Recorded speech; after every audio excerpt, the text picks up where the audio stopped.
American exceptionalism is in jeopardy.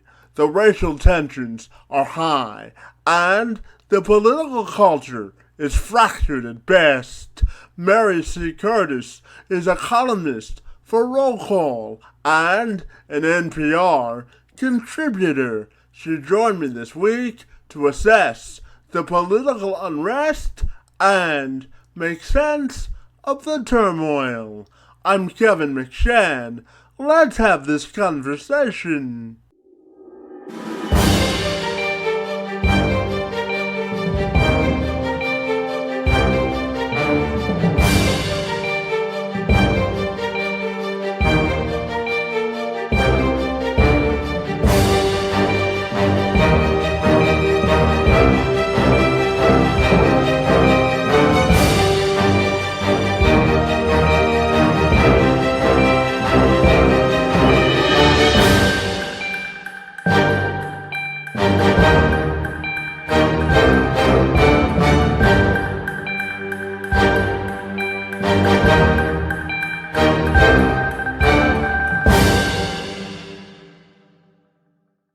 Perspective doesn't often provide you with instant gratification. It's something that's gained over a long period of time of lived experience. And according to Mary C. Curtis, our current political climate and racial tensions aren't the doings of one party or president. Well, I don't think it's about one president or the last few years or few administrations. Of course, we see the ramping up of the tensions because, well, of course, we have all of these triple crises right now. You have the coronavirus, and you have the economic upheaval, and then you have the systemic racism, which, of course, everyone was horrified by that video of the white police officer in Minneapolis and his knee on the neck for almost 9 minutes of the black man, George Floyd. But it's about more than one man. And it's about all of these problems. And even the problems of, in COVID, we've seen black and brown communities disproportionately affected and also disproportionately affected by the economic upheaval. And there are many of the essential jobs that put them more in danger. And these are challenges that have been generations in the making. And we always seem to, when there is a crisis, paper over them, or when it dies down or cools down, then we say, well, let's move on. But I think this has made people realize that we need to actually go at these problems. And I do think it's exacerbated by the fact that the leadership we have, and if you read my column, I'm not shy about criticizing it, but it is ill-equipped to deal with these big problems and also with Americans coming together because Trump has dealt with divisiveness. As General Mattis said, he's never, former general who used to be the Secretary of Defense, when in coming out to criticize him, past leaders at least make an attempt or try to bring the country together, even the people who did not vote for that person as president. But this president has been very clear that he wants to cater to his base, and he's not particularly interested in expanding it.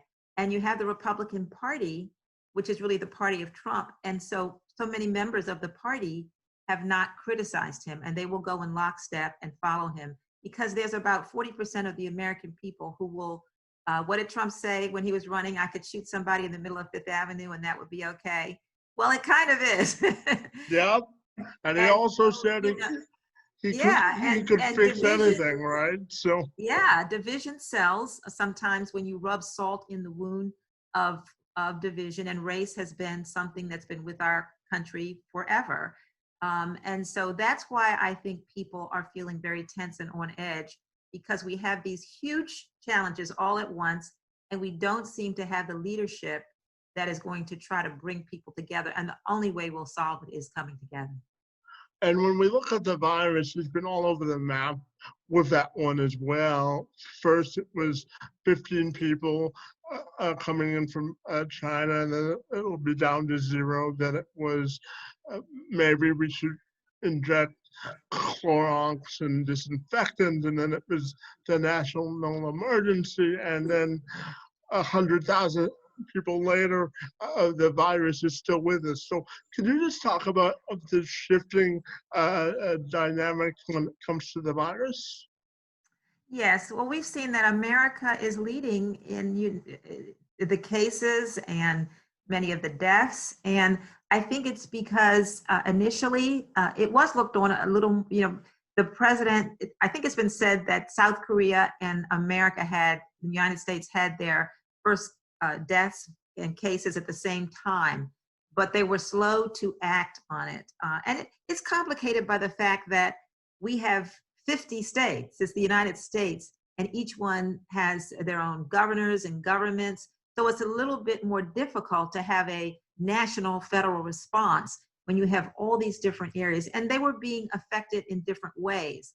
Some of the more urban areas, in the beginning, they were thinking it was just big cities or it was just older people. And then we started to see that that was not the case. And so we were late to get on it. And then, there's something in the American psyche, that who would have thought that whether to wear a mask or not would be controversial, even when we have our national health people and the CDC and leadership saying these are some things that we can use to fight it.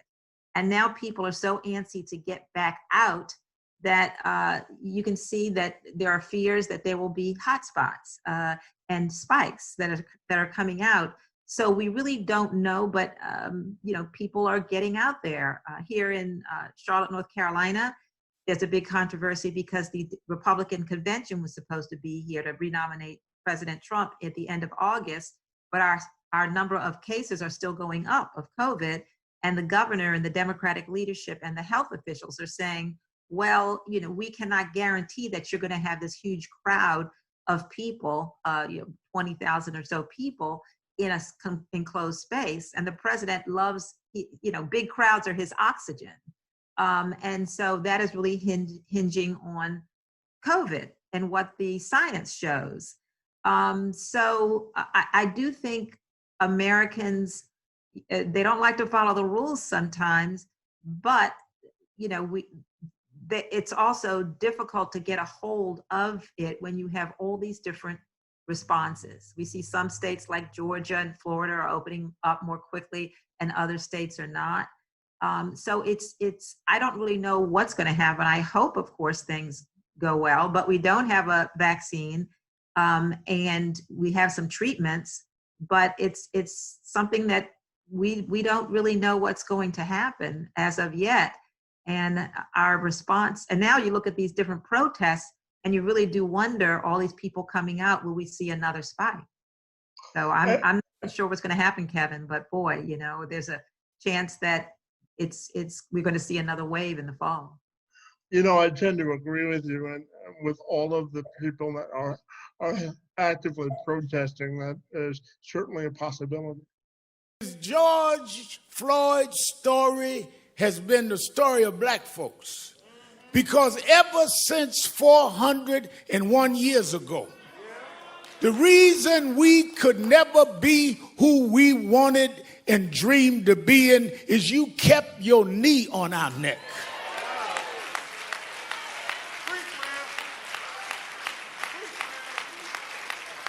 We were smarter than the underfunded schools you put us in, but you had your knee on our neck. We could run corporations and not hustle in the street, but you had your knee on our neck. We had creative skills. We could do whatever anybody else could do, but we couldn't get your knee off our neck. What happened to Floyd happens every day in this country, in education, in health services, and in every area of American life. It's time for us to stand up in George's name and say, get your knee off our necks. Well, I do think, as I said, it's just a symptom of a problem. And you can see because every city has folks that have been killed in these interactions with police. And now I think Black Americans and minorities have been saying this for so long. And for many years, many white folks whose interactions are very different with law enforcement have said, well, it can't be. Police wouldn't just stop you for no reason or whatever. And now you have the video evidence, and you can actually see that traumatic video. And in a way, I have mixed feelings about that, Kevin, because you're happy that there is some proof there. But at the same time, it's almost like pornography, because you're seeing Black death and suffering. And it really, I feel this poor man, if I feel traumatized, can you imagine his family knowing that your loved one's last moments are there for the world to see? And so I do think that we have to look, I think over the years, police have gone from that, they see themselves more as warriors. You can even see how they have, when they show up to guard these protests, they all have this military equipment and these shields and these masks. You sometimes can't even see them in the face. And in some cities where the police have just come out in their regular clothes, the temperature has been lowered. And so partially, I think we're going to have to look at that in law enforcement. But we also are going to have to admit as a country that these inequities are throughout the system, whether it's housing, education, jobs, employment, policing. And so it's about more than just law enforcement. And, police unions are so powerful that if you look at some of these laws around the country with police, they don't even have like a national database on police killings, and they're just starting to do this. So a police officer can be disciplined in one city, be fired or whatever, and then go to another city and get a job, which is what happened with the case of Tamir Rice in Cleveland. The officer who killed him had been basically did not make it in another police department. And you have this qualified immunity where they can't be sued.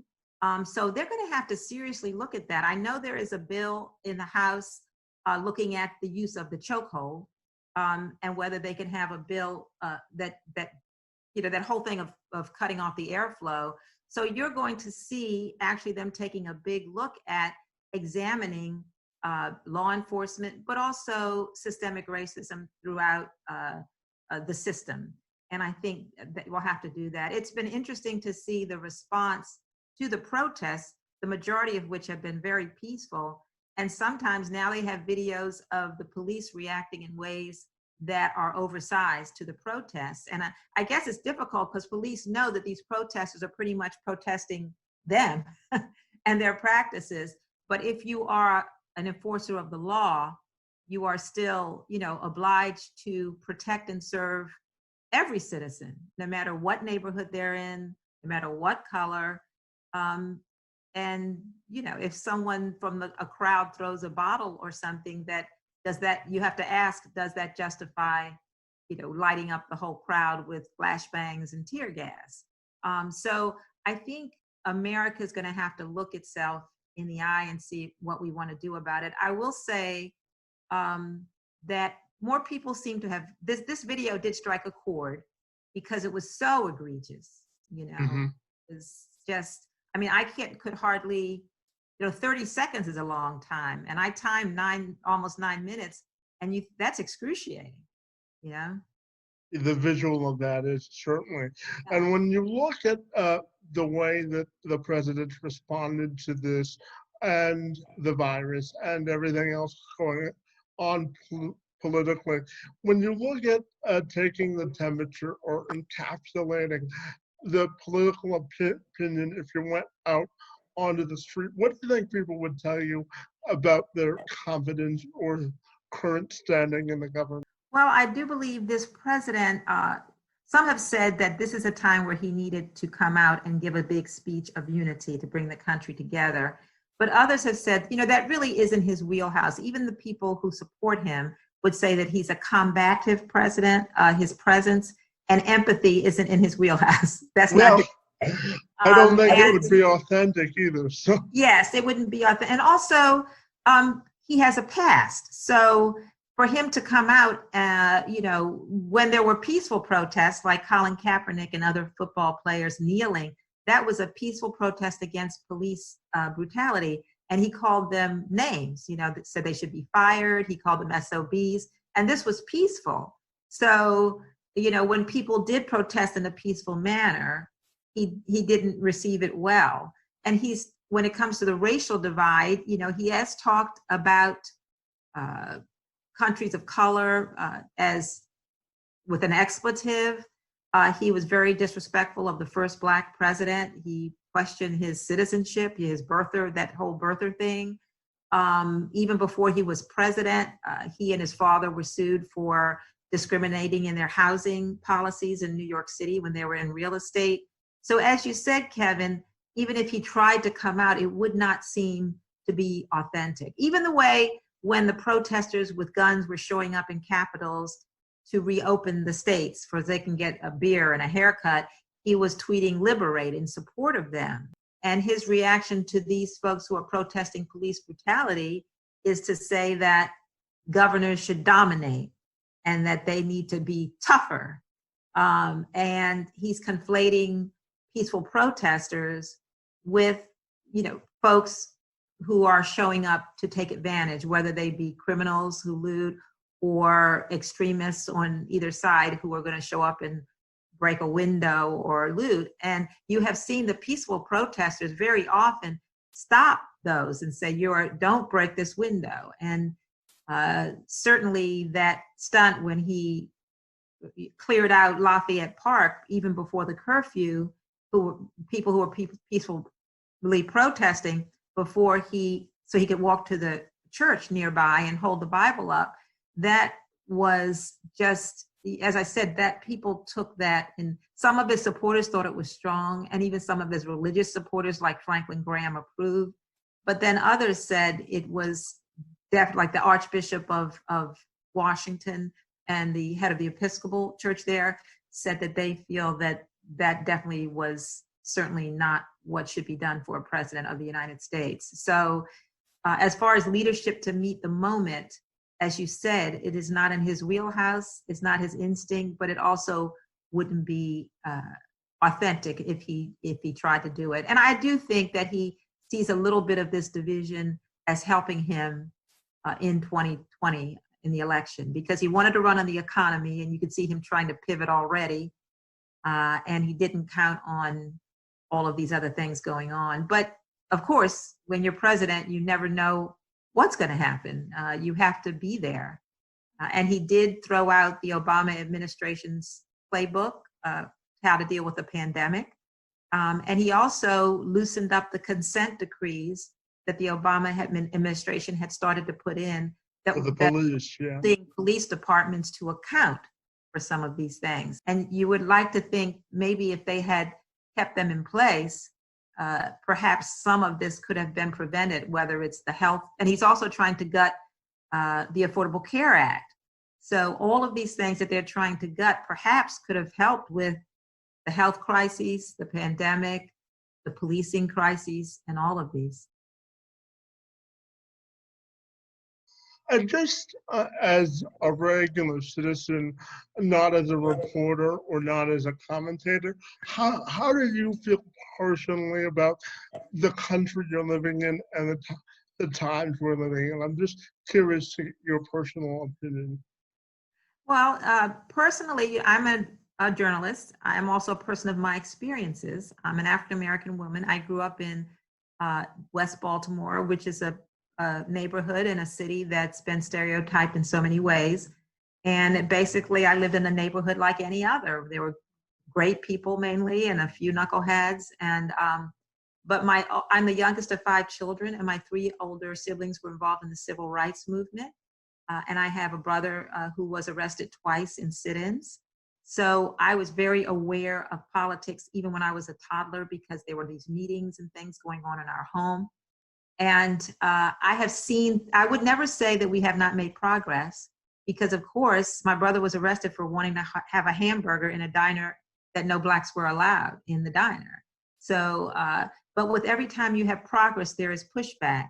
whether it's on voting rights or civil rights or housing rights or educational rights, desegregation of schools and such, that people who want to keep the status quo will push back, and you have to assert that. We see that now with people trying to limit the vote with voter ID restrictions and other things. So it is a constant. It's almost as though you can't take your eye off the ball. So I feel, yes, that there is progress, but I do feel as an American that there is work to be done as an African American. To tell you the truth, Kevin, the house I live in Charlotte, North Carolina, is a neighborhood that had restricted covenants in the deeds, which meant that you couldn't sell or rent to anyone any person who was not white. And that they were enforceable until 1968 and our Fair Housing Act. And even after that, it was, if Black people wanted to move into certain places, even though it was legal, they would be met with hostility. Just as kids who integrated schools were met with hostility, even when it was legally you had to integrate. So in a sense, I think people don't realize how recent that history was and how we have to keep working toward the so-called more perfect union. The United States is beautiful words in its founding documents, but as Martin Luther King used to say, all we need to do is live up to those words. And right now I am feeling, I have to say, a little exhausted, because That's me too. shows like yours, but I've been doing them constantly because people want to know what's going on. But it's just to remind people that for whom this is a surprise, that it's really not a surprise at all. And so I'm a little exhausted, a little, it's an interesting time to be living. The mood is up and down. I have to try to do some, you try to get some, I forget to eat and sleep sometimes, but I try to do a yoga class from time to time. Well, we all have to decompress somehow, right? So yeah.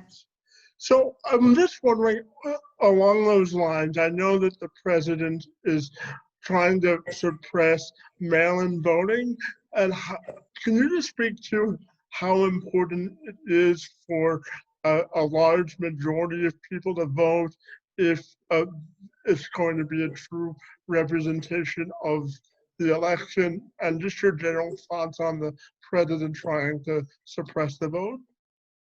Yeah, this is something I am very, one of my issues that I'm very emotional about, because as I say, I know there are people who died for my right to cast a ballot.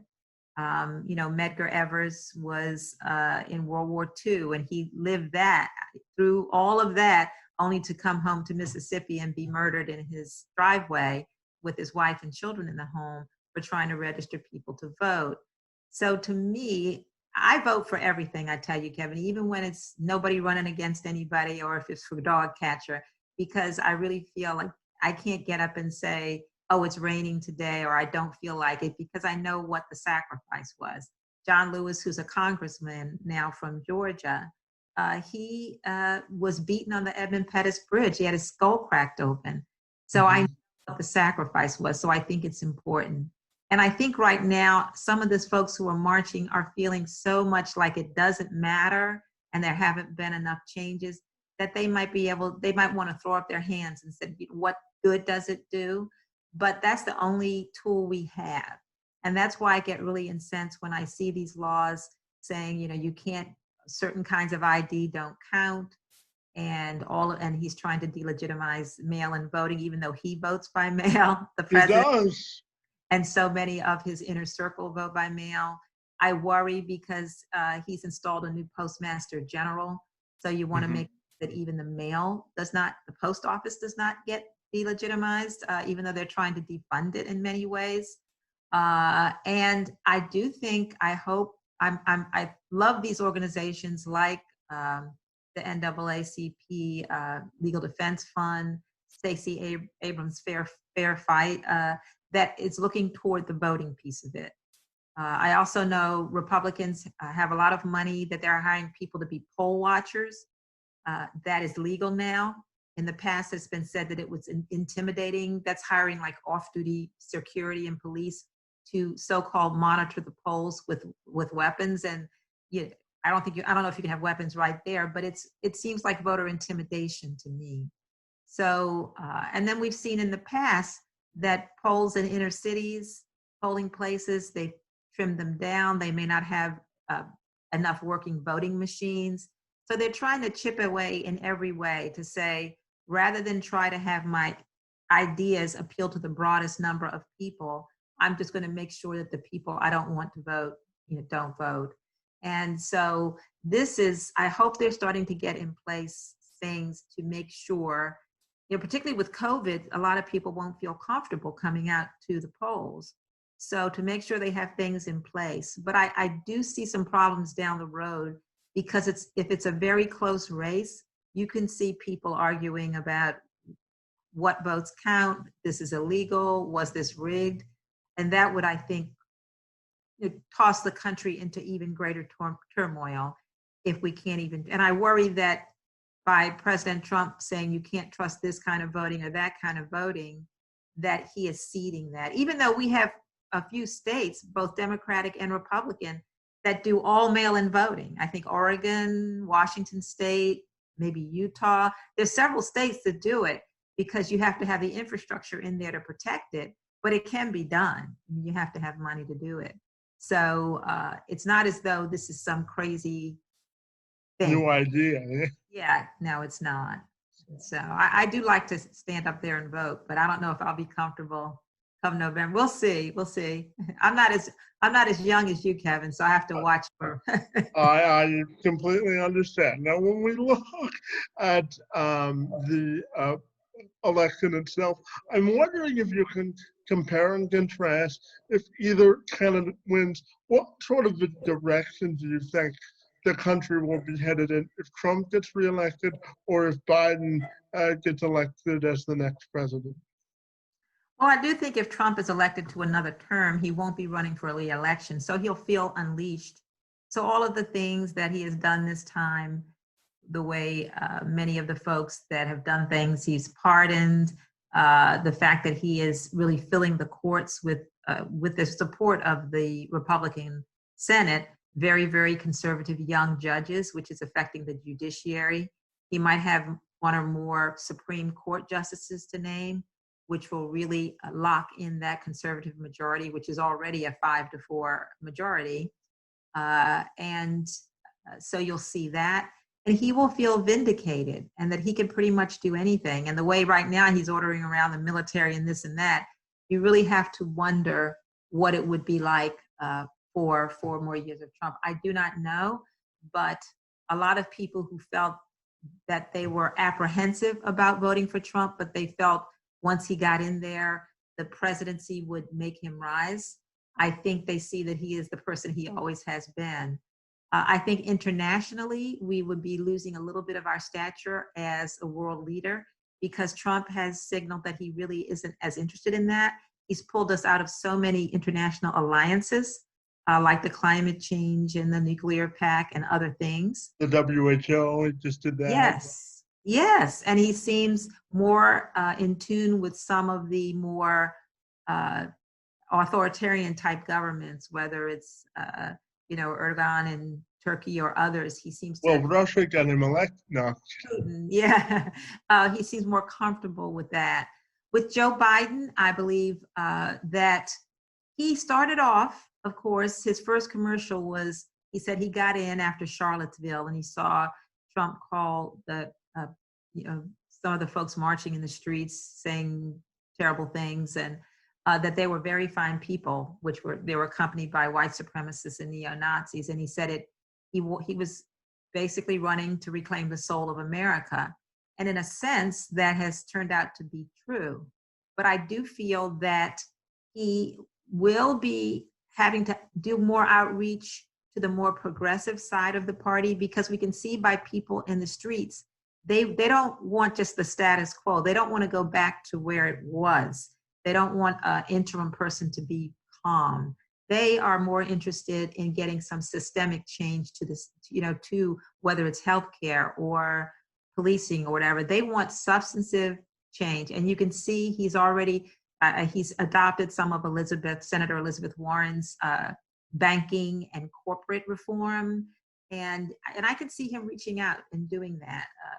Julian Castro, he ran when he was running for president, talked a lot about police reform, and I think he might be looking to that plans. So he will, I think, want to be a calming influence for people who just are exhausted with the drama of the Trump administration. Every day you forget what he does outrageous last week because there's something new today or some tweet, But at the same time, that will not be enough. And I think people really will be looking at his VP candidate. Now, usually VP candidates don't matter much, but in this case, I think, particularly at this moment, all eyes will be on that because he is older and they're going to want to see someone that they can be excited about. My final question for you is, I wanted to end on a positive note. So how do you look from an optimistic perspective of the future of America? Well, it's been interesting with these protests, and I have to tell you, I live in the suburbs, and one went right by my home. You have seen more than you have in any past protests, I would say, particularly around police violence, that they've been very integrated. You've seen some of the protests in these small towns and large towns. You see many, many whites. You see people old and young. You see people bringing their kids, all faiths, all ages, all races, all orientations. I think there is a sense, and you see that too in the polls, the amount of people who feel that Black Lives Matter, they're very positive. At first they were like, what do you mean by that? Well, now I think people can see it's Black lives, all lives matter, but we already knew that. What wasn't happening was Black lives were not valued in the same way. And I think that, yes, there are people who always push back on progress and they don't want to hear some of this, but you see more and more people whose eyes are open to that and are willing to do that. It's been very diverse. And I think people realize that if we're going to get anywhere as a country and make our democracy true, that everybody is going to have to come together, because a divided country would be the weaker for it. And in a time where you get these things that you didn't know you were going to have, COVID and all of these other things, it shows you just how fragile this is. I look at, right now, I'm looking at all these headlines about climate change and things that are happening to the planet and how that's exacerbating everything. And you realize, my goodness, look at all these challenges. They're going to be hard even if you're all working together. But if you're not, wow. And so I see there's some hope in that. Right outside my window, there was a white woman, her young daughter, they had the dog, and people were handing out masks, and it was just a sight to see. And then you see the worldwide, to see tens of thousands of people showing up all over the world. It's just been overwhelming. And like I said, it's because they have their own issues, but you do get a sense that people are not going to just go back in their homes, and that some people whose eyes were not opened are now opened. And in a sense, a part of me says, what took you so long? But a part of me says, at last, welcome to the fight, right? Yes, yeah. And as I said, I'm a journalist, so I'm an observer. But I live this life. When I walk out of this house, people see a Black person. When my son is in his car driving, the police see a Black man. We live it. We can't not live it. And I hope our white journalist colleagues realize that gives us insight that would improve the coverage and make it more fair, in a sense. In the former generation of many of the first wave of Black journalists in mainstream publications got their jobs because in the 60s, where there was unrest and the papers, none of the white reporters would go out. You talk to some older journalists, they'll say, I remember I got my first job for this riot, right?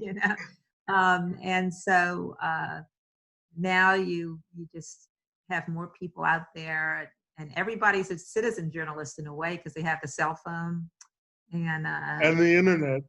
Yeah, and the internet. It's really hard to be You can't do things in the dark. Although obviously I want to keep always coming back to when people talk about violence, the violence of the knee on the neck. And that was done in broad daylight with someone looking into a camera with people surrounding him, yelling for him to stop. So that is something that I think we cannot lose sight of when we think we have gone a long way. And you see that someone, why did they feel that way? Because they felt the system would protect them. And that is something that every American and every decent person has to turn over in their brain and really think about it. Are we really going to, he had his hand in his pocket and he looked so nonchalant. Do we want to believe all of our fellow human beings are indeed human beings? We have to ask ourselves that. Who are we? What kind of country are we, and what kind of people are we? It's a question for everyone, that's for sure. Mary C. Curtis, we want to thank you for joining us this afternoon and providing your perspectives and insight. It was a lot of fun and very informative. So I want to thank you for your time, because I know how busy you are at this time. So thanks. Well, thank you, Kevin. Thank you for the wonderful, provocative, and thoughtful questions. You're a fine young man fighting the fight, doing it. I got to depend on people like you because I'm getting up there. I don't have that energy, Kevin. You do. Got to pass the baton, I guess, huh? Okay. Tell your listeners to follow me on maryccurtis.com. You'll find my Facebook, my Twitter, and Mary C. Curtis is my LinkedIn. I'd love to hear from you.